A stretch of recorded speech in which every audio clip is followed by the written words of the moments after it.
İran şahının arvadı Fərəhin belə bir şakəri vardı. Əri bir yandan milləti uf demədən qırır, bu isə cüzamlı xəstələr üçün qospital açıb, tez-tez ora gedib, millətə özünü canı yanan kimi göstərir. Bu haqda da qəzetlərdə, televizorlarda çoxlu xəbərlər təşkil etdirərdi. Sap sağlam adamları qırdıranlar güya xəstələri azıyırdılar. Sonra nə oldu? İnqilab. İnqilabdan sonra şah da, arvadı da ölkədən qaçdı.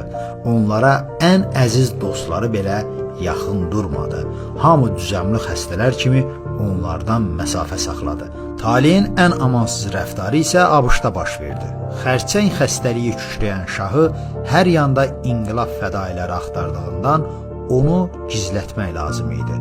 Elə buna görə də heç kimin ağlına gəlməməsi üçün əzəmətli şahı dəlixanada yerləşdirdilər. Şah il yarım dözə bildi bu keşməkeşli həyata, stresə. Öldü getdi Cənab-ı Malikin kösövlü məmurlarının sərəncamına.